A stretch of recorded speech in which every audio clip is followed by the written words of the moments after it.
Good morning in Washington, good afternoon to our viewers in Europe. Hello to our audience all around the world, and particularly to our Australian audience in the wee hours of the morning. I'm Fred Kemp, President and CEO of the Atlantic Council. On behalf of our Cyber Statecraft initiative within the Scowcroft Center for Strategy and Security, thank you for joining us. Today's conversation comes at a perilous moment, the likes of which we haven't seen since the end of the Second World War. Russia's invasion of Ukraine and the horrific Kremlin-backed attacks on civilian targets across the country remind us of the fragility of the international system we had for so many years taken for granted. One part of that system that is often overlooked is the Maritime Transportation System, or MTS, which plays an outsized and a usually quiet role across the region. Quiet until, of course, malign actors step into the picture. In 2017, the NotPetya cyber attack debilitated a global shipping giant, inflicting on it millions of dollars in losses in just a few days and billions of dollars globally. The COVID-19 pandemic has disrupted supply chains and revealed our dependence on the vast, interconnected system of international shipping. The MTS forms the backbone of the world's industrial economy. Its international network of ships, trade lanes, and ports is the basis of global power projection for the United States military, and it forms the basis of military commitments to many of our allies and partners. And yet, despite fueling 25% of US GDP and moving up to 80% of global trade, the MTS is vulnerable and increasingly targeted by cyber threats. Cyber attacks against the maritime sector, its ports, its ships, and operational technology grew by 900% from 2018 to 2020. There is little coordination across the MTS's diverse range and vast number of vessels. They're scattered and competing ownership, the varied operating systems that run them, and their inconsistent internet access while at sea. Securing the MTS will require coordination across a staggering array of industries, governments, and stakeholders, from foreign corporations and infrastructure agencies to longshoremen unions in Los Angeles. Improving MTS cybersecurity will challenge our ability to find common ground with both allies and adversaries. Over the last year and a half, our Cyber Statecraft initiative has helped explain the importance of this complex system and has helped develop strategies to better secure it. But more must be done. Through close partnership with the Department of Homeland Security, the Coast Guard, the maritime private sector, and other actors, the Council will continue to address this critical issue to ensure this vital engine of trade and commerce is not crippled by digital flaws or by cyber attacks. International cooperation around security challenges is at the heart of the Atlantic Council's mission and has been at the heart of our mission since our founding 60 years ago. It is therefore my great pleasure to welcome today's panel, led by Alejandro Mayorkas, Secretary of the Department of Homeland Security. Secretary Mayorkas began his government service in the Department of Justice, where he served as an assistant United States attorney in the Central District of California before becoming the youngest US attorney in the nation. At the DHS, he has headed the department's Zika and Ebola responses. He has brokered cybersecurity and homeland security agreements with foreign governments, and he has led the immigration system reform, among many other initiatives. Under his leadership, DHS and the United States Coast Guard within it have taken great strides to address maritime cybersecurity, and we are delighted to partner with him and DHS for the future. We are also joined by Minister Karen Andrews, the Australian Minister for Home Affairs, who has more than a decade's worth of government experience at the intersection of industry and technology. She was elected to Parliament in 2010 and has been the Assistant Minister for Vocational Education and Skills, Assistant Minister for Science, and Minister for Industry, Science, and Technology before her current role as the first woman appointed to the position of Minister for Home Affairs. And last, Minister Dilan Jezelgus-Zegerius joins us from the Netherlands, where she serves as the Minister of Justice and Security. In the previous cabinet, she was State Secretary for Economic Affairs and Climate after working for more than 4 years as a member of Parliament, where she was, among other roles, a spokesperson for issues involving climate, police, security, cybersecurity, counterterrorism, and drug policy. So that is a powerful tricontinental trio for this crucial global discussion. We are so pleased and honored that our guests could join us for this event today. And with that, let me introduce Kurt John, non-resident senior fellow with the Cyber Statecraft Initiative and Chief Cyber Security Officer at Siemens USA, to guide us through this conversation. Kurt, it's over to you. Good morning, everyone. Good afternoon for those around the world. I am deeply honored to be moderating this conversation between you, Mr. Secretary, and you, Madam Minister. I'd like to start by first inviting you to just give a few comments about yourself, as well as the context in which you operate when it comes to the maritime transportation system. Secretary Mayorkas, can I start with you? Thank you so much, Kurt, and I want to thank the Atlantic Council for hosting this very important conversation. I think it underscores something that President Kemp said at the very outset. The maritime transportation system here in the United States and across the world fuels so much of the world's economy. And when we think of the cybersecurity challenges that we encounter, not only here domestically, but across the world, vulnerable to the threat, and no domain can lack vigilance in building defenses, response capabilities, and resilience in light of the ubiquity of the threat. We here in the United States are very focused on the maritime transportation system. We are speaking of more than 25,000 miles of waterways, hundreds and hundreds of ports, thousands of docks. Our transportation system in the maritime domain in the international sphere fuels more than $5.4 trillion of economic growth.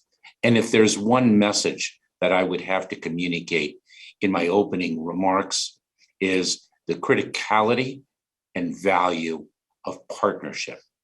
It's not only partnership between the Department of Homeland Security and our component agencies and offices in the private sector, but it is partnership across the globe.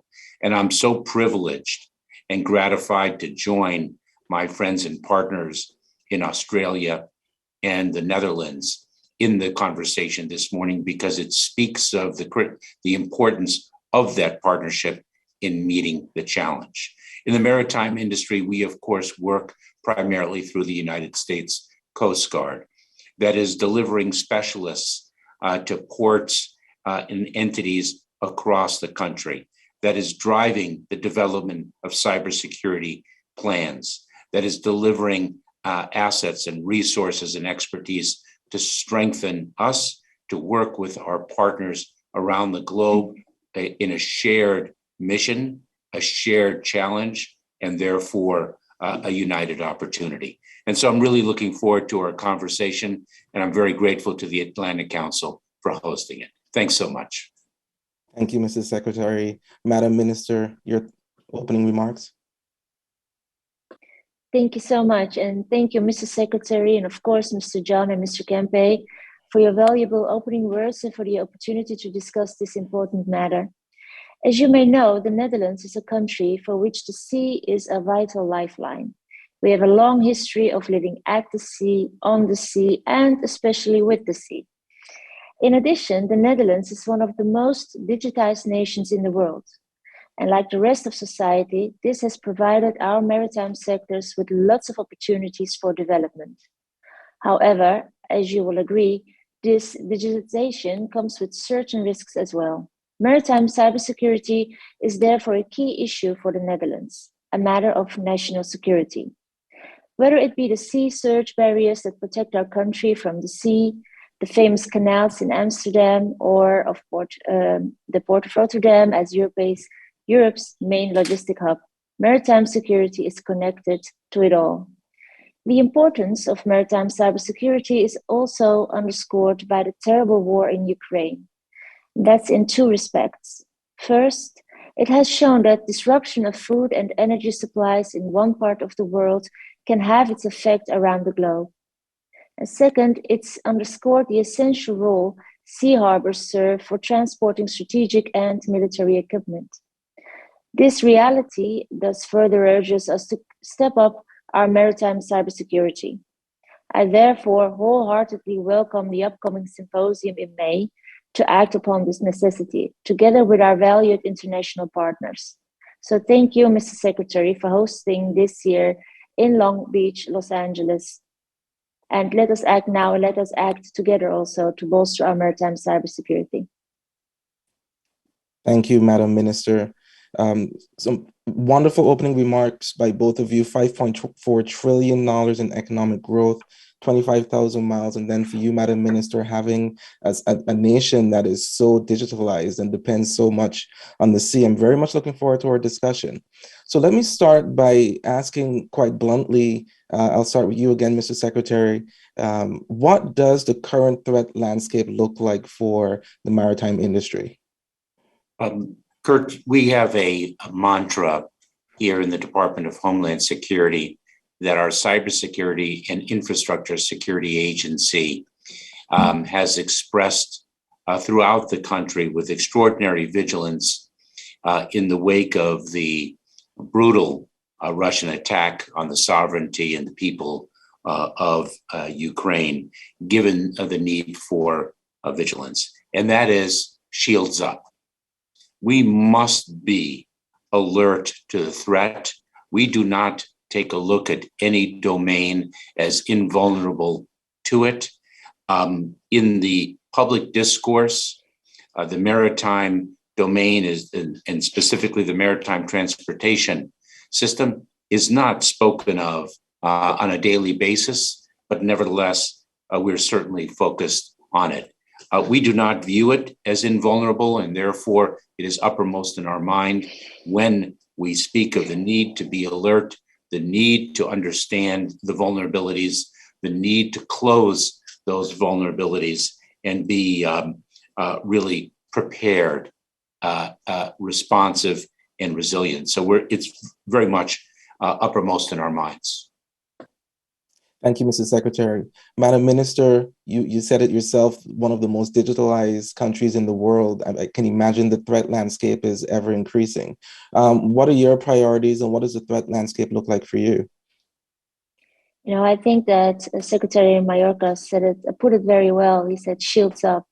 It is of huge importance. You know, the digital and physical worlds are no longer separable, and digital processes from society's central nervous system. So this is combined. And as digital threats continue to grow, digital risks remain high, and also in our country, but also all around us. And espionage and perpetratory acts for sabotage by other countries constitute a risk to our national and international security. And if I may add, in addition, the deployment of disruptive ransomware attacks by criminals can have disruptive consequences for the whole society. So the failure of digital processes due to natural or technical factors also poses a risk. So I think that the cyber threat landscape is huge, and it's very diverse. Thank you very much. And so let's talk about obstacles for a second. As we know, the maritime industry in general, it's so critical for our national security and economic prosperity, but then a lot of it lies in the hands of the private sector as well. From your perspective, Mr. Secretary, what are some of the biggest obstacles for coordinating maritime cybersecurity, both with the industry sector as well as national organizations? Kurt, you very well know that what we say in the cybersecurity realm is one is only as strong as one's weakest link. And therefore, it's really all about raising the bar. And we have regulatory authority in the maritime industry, the maritime transportation industry, and the Coast Guard is using that regulatory authority very collaboratively with industry. And I think what we, of course, are very focused on is raising awareness of the threat, especially with respect to those entities and operators and owners that perhaps lack the resources or are not as mature in understanding the cybersecurity landscape. And we're trying to drive their preparedness. The Coast Guard, for example, last fall drove more than 2,300 entities to submit cybersecurity plans to the Coast Guard. The need to raise awareness and ensure planning and preparation is really central to our efforts. And we're trying to do it, albeit in the regulatory arena, in as collaborative a way as possible, emphasizing the need for partnership in the public-private arena.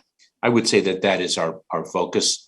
It's not so much an obstacle, but rather an opportunity to raise the defense. Thank you very much.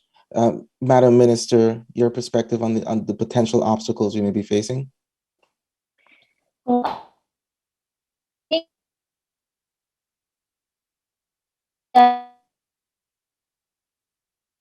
So Madam Minister may be having some bandwidth issues. Until we get her back, Mr. Secretary, you mentioned, so some... And at the same time, there are still large sectors that this is also noted in the 2021. So it's very important that we also promote that organizations help each other.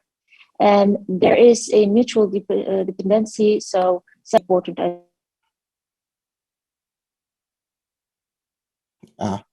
So let's see if we can get Madam Minister back. So Mr. Secretary, you mentioned some things which I absolutely loved, because what you mentioned, which may be potential obstacles, could also be, like you mentioned, opportunities. So resources, maturity, preparedness, awareness. Madam Minister, I see you're back. And then part of what we caught from you is collaboration, which, even though it might be a potential obstacle, very much is an opportunity as well. So please go ahead if you had some more remarks to mention. And you're muted. It wouldn't be 2022. Yeah. It wouldn't be 2022 if we didn't have that statement at least once. Yeah, I agree. I hope it will stay at once. So I wanted to add that in the Netherlands, we have the information sharing and analysis centers and of our two main ports in Amsterdam and Rotterdam, and they work very closely with about 20 key organizations, each in the port areas. And this is facilitated by our National Cybersecurity Center. And together they face challenges ahead, help each other, share information, but also, and here come the opportunities, also the best practices and information about incidents and what's going on in general. So I think that's very important that we have that cooperation. Thank you very much. And I love the through line that both of you mentioned, which is collaboration, sharing, because I think the maritime industry in particular has a unique opportunity to sort of leapfrog forward when it comes to cyber maturity. And so that's fantastic to hear. Now, there is a role for policymakers to play in this, of course. So I'd love both of your thoughts on what is that role and how should they be approaching prioritization of cybersecurity of the maritime industry. This time I'll start with you, Madam Minister, then go to Mr. Secretary. Thank you so much. I think that one of the key challenges is to identify where the largest risks in our supply chains are. So, because of the interconnectedness of our global trade system and the digital and physical world, the consequences of a cyber incident are hard to oversee. So the case of NotPetya is a good example. A cyber attack on a Ukrainian software company would eventually affect companies all over the world, including Maersk and one of their terminals in the port of Amsterdam, Rotterdam. I'm sorry, I'm from Amsterdam, but it's the port of Rotterdam. That's a huge thing here in the Netherlands. I'll explain that next time. Expertise and resources in cybersecurity are still scarce. So we have to follow a risk-based approach to focus our efforts on where they are needed most. And cyber exercises can help us understand these dependencies and find out where the largest risks are. Last year, the Netherlands organized its largest cross-sectoral cyber exercise so far. It involved more than 90 public and private organizations that participated, including partners within the maritime supply chain, such as the Port Authority of Rotterdam and our Ministry of Infrastructure and Water Management.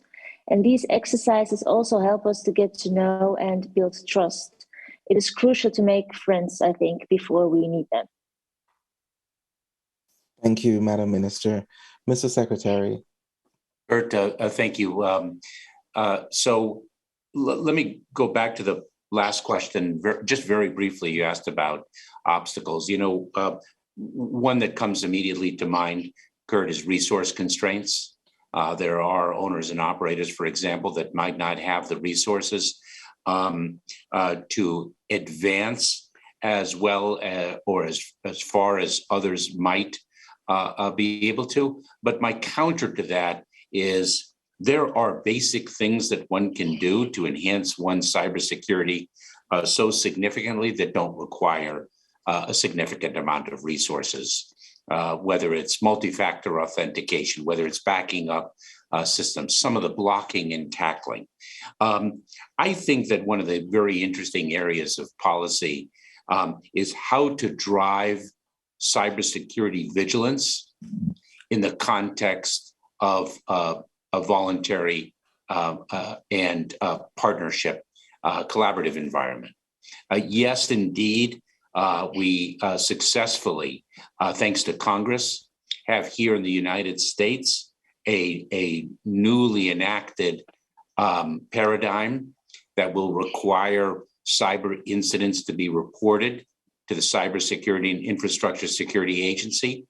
That is just an imperative given the gravity of the threat, but there's so much more involved than merely reporting cyber incidents, given the interconnectivity that the minister spoke so powerfully of, the digital environment in which we all live.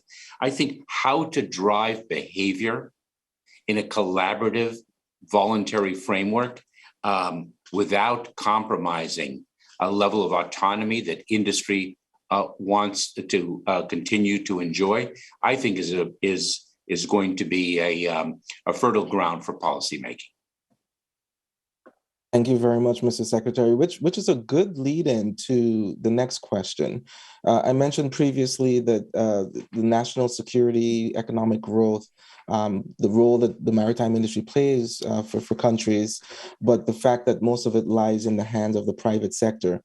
Can each of you tell me a little bit about what you're currently doing in that space when it comes to mitigating cyber threats, and what are some of the takeaways that private industry can leverage in order to move that forward? I've heard bits and pieces of it. For example, just now, Mr. Secretary, you mentioned basic cyber hygiene, culture awareness. But if you can put that all together, your key points for private industry and the things that they can start doing now. I would say, Kurt, that the most important thing is information sharing. That information is empowerment. One has to, there are different levels of understanding of what the threat landscape looks like. And if we really raise the bar of knowledge, then we can correspondingly raise the bar of defense and preparation. And, we have something through the Cybersecurity and Infrastructure Security Agency, the Joint Cyber Defense Collaborative. We know it, of course, by its initials, as everything in our government is known, the JCDC.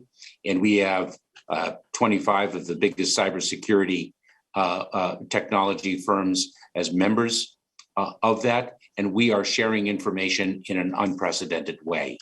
And a rising tide raises all boats, and that is really, I think, our mantra.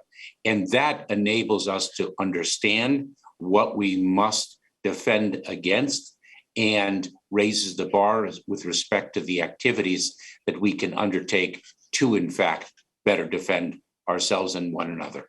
I think information sharing is critical, and I'm very proud of the information sharing partnership that we have with the Netherlands. We work jointly and so closely together to strengthen ourselves, strengthen one another, and strengthen other allies and close partners. Thank you, Mr. Secretary. Madam Minister, your key takeaway for us in the private industry? Thank you so much. And I totally agree with Secretary Mayorkas. Information sharing is crucial and working together is so important. Collaboration on cybersecurity in the maritime sector is key and inescapable. Within our country, within the Netherlands, the information sharing and analysis centers of our two main ports in Amsterdam and Rotterdam, I mentioned them earlier, they work closely with about those 20 key organizations, each in the port areas, and together in close cooperation with the NCSC, because we have also very nice initials here. That's the National Cybersecurity Center. They face challenges ahead, help each other, share information, best practices, and information about incidents. Another great initiative in the Rotterdam area is FIRM. FIRM is not an abbreviation, but could be translated from Dutch as strong or robust. And FIRM is part of the cyber resilience program of the Port of Rotterdam. Its goal is to stimulate cooperation between the companies in the Port of Rotterdam area to elevate the awareness and to keep the Port of Rotterdam resilient. FIRM organizes information sharing activities, training, and also shares cybersecurity intel with its members. So the role of the Dutch government is to support these existing initiatives, build on those to start new successful initiatives, and to stay in close contact with all the organizations in the private and public sector that are working on the Netherlands being cyber secure in the maritime realm. Through national and international collaboration and information sharing, I think that we can add value and also learn from each other and keep learning from each other. Thank you, Madam Minister. We'll take about 5 minutes of Q&A, then we'll have some remarks by the Honorable Karen Andrews, Minister of Home Affairs from Australia. So the first question, while intended for Secretary Mayorkas, I'd very much welcome your thoughts as well, Madam Minister. The question is, what specifically is DHS planning to do over the next 1 to 3 years to mitigate cyber threats in the maritime transportation system? Thank you, Kurt, and thanks to the participant who posed that question. One of the things that we are looking at very closely is how the Coast Guard can use its regulatory authorities to drive industry. And we are looking at that because the Coast Guard has already exercised its authority, as I referenced earlier, to drive the preparation of cybersecurity plans, to direct more than 2,300 entities to do so. What we are looking at is how we can use that regulatory authority most ably and most collaboratively to drive industry. And we're also, CISA, the Cybersecurity and Infrastructure Security Agency, has been equipped, thanks to Congress's support, with grant funds that it can distribute outside, not necessarily exclusive to the maritime transportation industry. But what we're also exploring is how we can take those less resourced and really drive their cyber hygiene most effectively. I would say those are our two main lines of work. Thank you, Mr. Secretary. Madam Minister, what is the Netherlands doing in the next 1 to 3 years to address this topic? Well, maybe first of all, I would like to mention what's happening in Europe in general, because there's currently new legislation on the preparation within the EU which extends these requirements to more operators and sectors, as we mentioned and discussed earlier. So it means that a much larger portion of the maritime sector will be covered by this legislation, including transport companies and port authorities. And it will also mean that our National Cybersecurity Center will get a mandate to assist and advise a lot more companies. So these rules will also be harmonized across the entire EU. And I think that's very important because these issues, they don't stop at our borders. And which also has benefits for businesses that operate in different countries. And my government, specifically in the Netherlands, has also dedicated additional finance to, amongst others, of course, our National Cybersecurity Center, so that we can be of better assistance to the maritime sector. So there is a lot of happening in Europe, legislation, and we have dedicated additional funding within our country also. Understood. Thank you. So the maritime transportation system is a loosely connected set of systems that help us to succeed around the globe. And the connections are a little bit looser as we transcend country boundaries, but they're still very much connected. From your perspectives, do you think, or where are we in terms of building the type of resilience we would need cross-border when it comes to our maritime transportation system? I'll start first with you, Madam Minister. Thank you so much. I think that then I have to go back to the first or the earlier point Secretary Mayorkas also mentioned, which is information sharing. And that's so easy to say and it's so easy to write down, but it's very difficult to make real progress because that has to do with legislation, with so many other laws and legislation we have in our country, for example, in Europe and all over the globe. And I find that one of the most challenging developments we still have ahead of us when it comes to cybersecurity, but when it comes to the whole security portfolio in general. Information sharing is crucial. That's the way to stay ahead and to make progress. And it's also one of the most difficult issues we face.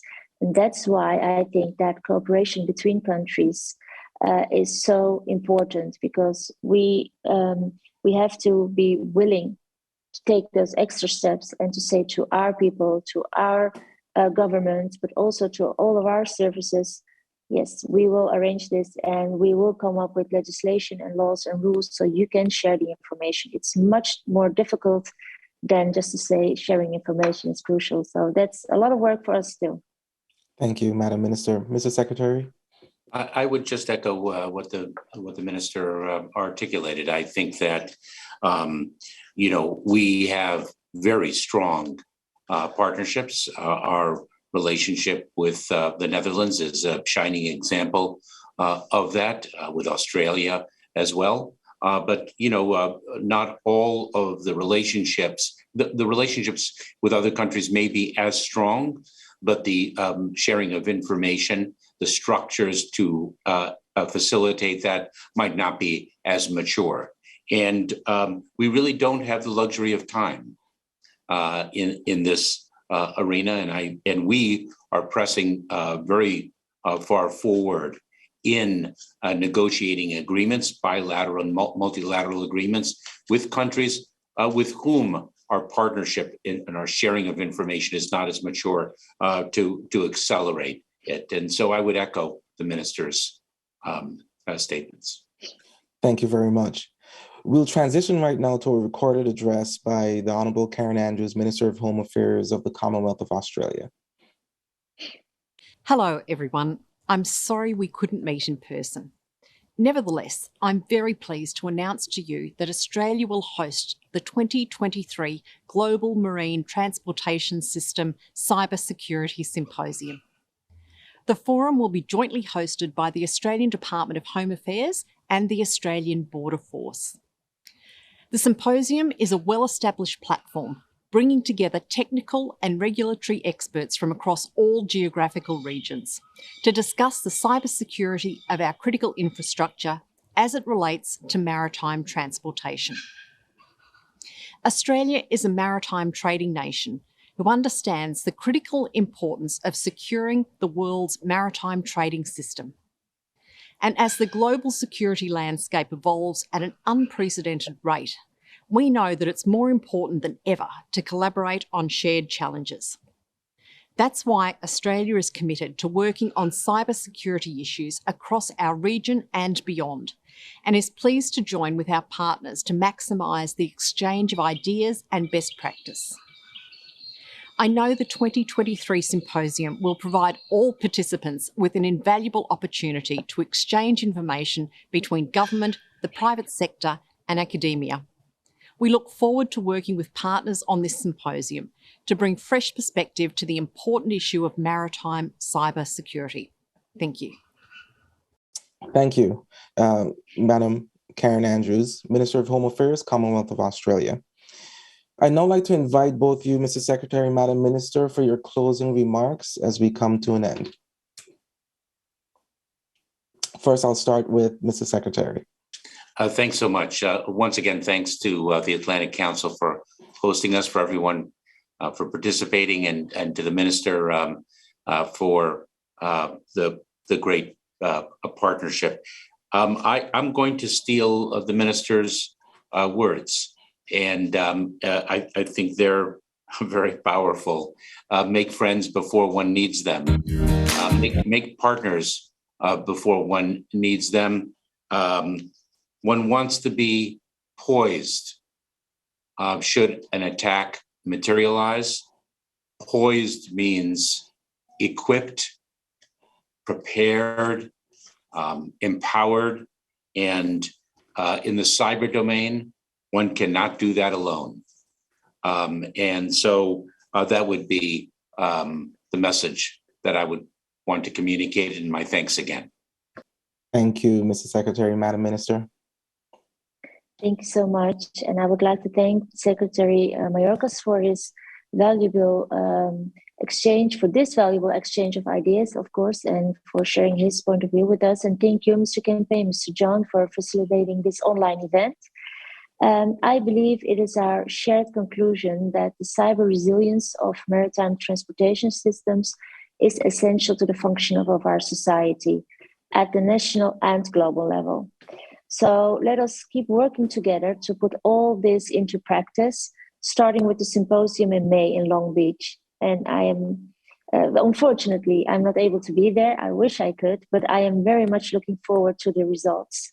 So I would like to thank you so much for this opportunity.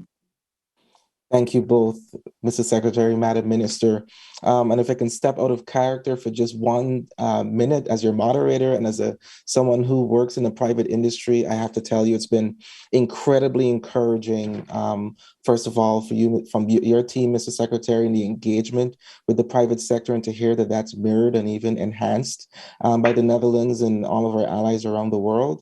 I'm incredibly encouraged and actually quite excited for where we're going to be. I think there are many more opportunities than there are risks. But my key takeaways that I've learned and embraced in this discussion: a risk-based approach, enabling a landscape for collaboration, hygiene, culture, awareness, preparedness, make friends, make partners, share information. All of which I think are the key takeaways. I want to thank you again. I want to thank our audience for joining us, and I hope you have a wonderful day. Thank you.